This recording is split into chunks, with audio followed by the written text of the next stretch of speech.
Beneath the thin atmosphere of Mars lies an enigma, a desert landscape shaped by flowing water. In the distant past, Mars must have had a warmer, wetter climate. But scientists wonder, just how wet was ancient Mars?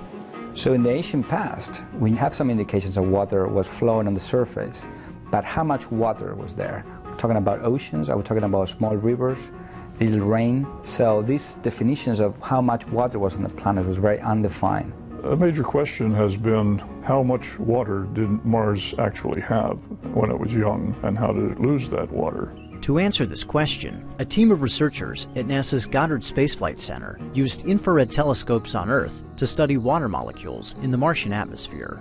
We used the world's 3 major telescopes for infrared astronomy. From the ground, we could actually take a snapshot of the whole hemisphere of the planet on a single night. The new infrared maps reveal the atmospheric ratio of normal to heavy water molecules at different locations and seasons on Mars. Heavy water molecules contain a heavy isotope of hydrogen called deuterium, which remains trapped in the Martian water cycle, while normal hydrogen is lost to space. The researchers found that water from the polar ice caps is highly enriched in deuterium, indicating that Mars has lost a tremendous quantity of water.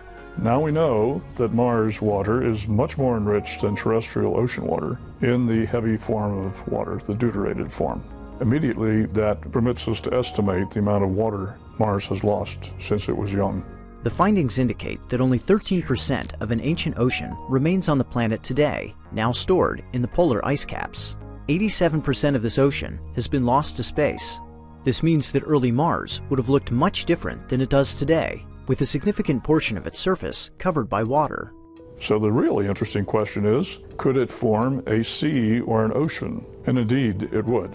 In the northern plains, which is a relatively flat region but depressed from the rest of the planet, it would form an ocean that was approximately 20% of the planet's surface area. And so that is a respectable ocean. This ocean had a maximum depth of around 5,000 feet or around 1 mile deep. It's deep, not as deep as the deepest points of our oceans, but comparable to the average depth of the Mediterranean Sea. By combining Martian topography with the new estimate for water loss, the researchers were able to simulate Mars's ancient ocean and its escape to space. As Mars lost its atmosphere over billions of years, it lost the pressure and heat needed to keep water liquid, causing the ocean to shrink and recede northward. The remaining water eventually condensed and froze over the north and south poles, giving Mars the ice caps that we see today. This new scenario means that Mars would have stayed wet for longer than previously thought, expanding its ancient habitability. We now know that Mars was wet for a much longer time than we thought before. Curiosity shows it was wet for 1.5 billion years, already much longer than the period of time needed for life to develop on Earth. And now we see that Mars must have been wet for a period even longer. It's fascinating that we can learn so much about 4.5 billion years ago with measurements taken right now. And ultimately we can conclude this idea of an ocean covering 20% of the planet, which opens the idea of habitability and the evolution of life on the planet.